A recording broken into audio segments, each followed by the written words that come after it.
नमस्कार दोस्तों, आज मैं आपको चौथ माता की कहानी सुनाने जा रही हूँ। किसी गांव में एक सेठ सेठानी रहते थे। उनके एक बेटा और एक बहू थी। उनकी बहू का नेम था कि वह पहले सबको भोजन कराती, उसके बाद स्वयं भोजन खाती। उनकी एक पड़ोसन जो रोज़ उनके घर आती और रोज़ ही यह पूछती कि आज तुम्हारे घर पर क्या बना है, और बहू रोज उससे यही कहती कि ठंडो बासो भोजन। एक दिन बहू ने बहुत सारे पकवान बनाए थे। सब लोग खाना खाने बैठे तो उसके पति ने विचार किया कि देखते हैं, आज पड़ोसन आती हैं और पूछती हैं कि तुम्हारे घर क्या बना है, तो ये क्या जवाब देती हैं। घर के सभी लोगों ने एक साथ बैठकर भोजन कर लिया। आज भी वह पड़ोसन आई और उस पड़ोसन ने पूछा कि आज तुम्हारे घर पर क्या बना है, तो बहू ने फिर उससे कहा ठंडो बासो। तब सेठ के लड़के ने सोचा, हो ना हो कोई बात जरूर है जिससे मेरी पत्नी पड़ोसन से ऐसा कहती है। उसने अपनी पत्नी से पूछा कि तुम रोज पड़ोसन से ऐसा क्यों कहती हो कि ठंडो बासी खाया, जबकि आज तो हम सब ने एक साथ बैठकर कई तरह के पकवान खाए हैं। तब उसकी पत्नी ने कहा कि हम लोग जो भी खा रहे हैं वो अपने बाप दादा की कमाई है। जिस दिन आप कमा कर लाओगे उस दिन मैं समझूंगी कि आज ताज़ा भोजन कर रहे हैं। फिर लड़के ने अपनी पत्नी की बातों पर विचार किया और उसने अपनी माँ से कहा, माँ मैं बड़े शहर में कमाई करने जा रहा हूँ। तब उसकी माँ ने कहा, बेटा हमारे पास तो कितना धन है, फिर तुम क्यों शहर जाना चाहते हो। माँ के मना करने पर भी बेटे ने स्वयं कमाने का दृढ़ निश्चय कर लिया और जाते समय पत्नी से कहा कि मैं जब तक कमाकर बहुत सा धन लेकर ना आऊं, तुम चूल्हे की आग मत बुझने देना। एक दिन चूल्हे की आग बुझ गई तो वह मन ही मन घबराने लगी, कहीं मेरे पति संकट में तो नहीं है। जल्दी से पड़ोस से आग लाकर चूल्हे में रख दी। ऐसा विचार करके बहू पड़ोस में गई। वहाँ पड़ोसन चौथ माता का व्रत पूजन कर रही थी। पड़ोसन ने कहा, थोड़ी देर में आकर आग ले जाना। तब बहू ने पड़ोसन से पूछा कि आप क्या कर रही हैं। तब पड़ोसन ने कहा कि मैं चौथ माता का व्रत कर रही हूँ।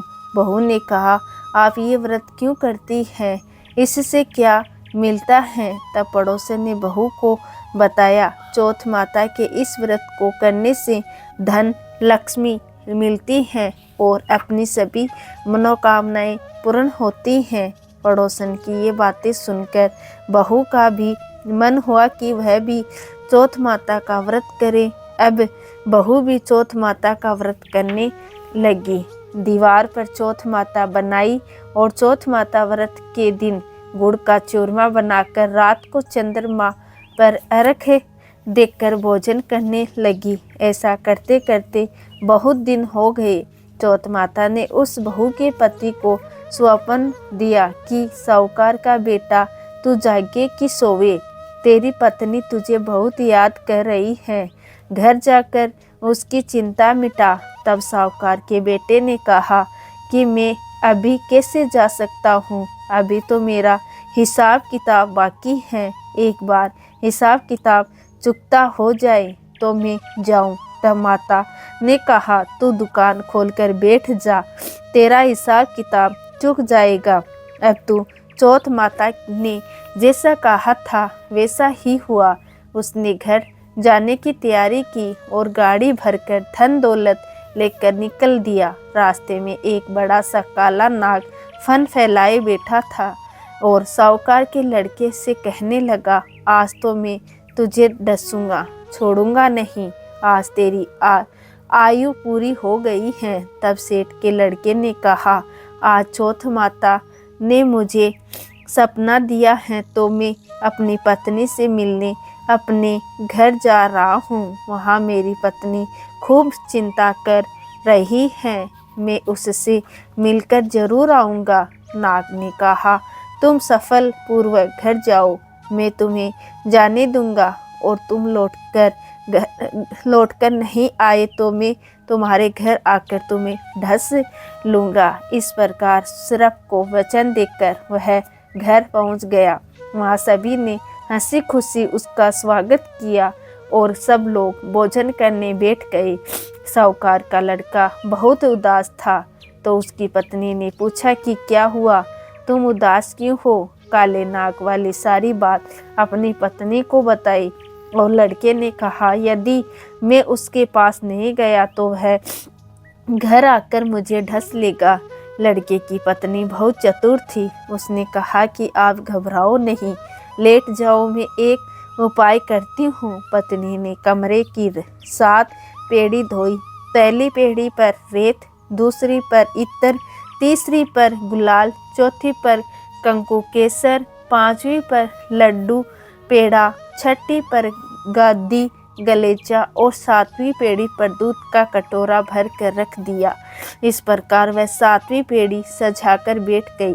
आधी रात होते ही नाग आकर पेड़ी पर चढ़ने लगा। पहली सीढ़ी पर रेत पर लौट गया और कहने लगा कि सेठ की बहू ने आराम तो बहुत दिया, पर वचनों से बंध कर आया हूँ तो मैं उस लड़के को डसूंगा जरूर।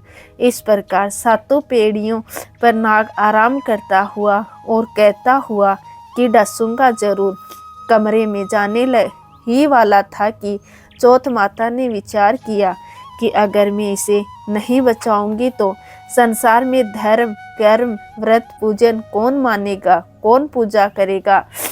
अब तो गणेश जी, चंद्रमा जी और चौथ माता ने उसे बचाने का विचार किया। चंद्रमा जी ने उजाला दिया, चौथ माता ढाल बनी और गणेश जी तलवार लेकर नाग को मार दिया और ढाल से ढक दिया। अब बहू थकी हारी सो गई। सुबह हुई तो लोग बेटे से मिलने आए, परंतु बेटा बहू तो उठे ही नहीं। बहू बहुत देर हो गई तो माँ उन्हें उठाने गई। माँ ने 7 पेड़ियों पर जो कुछ देखा तो वह बहुत घबरा गई और बेटा बहू को आवाज़ लगाने लगी। बेटा बहू उठे तो देखा कि एक ढाल तलवार वहाँ पड़ी है।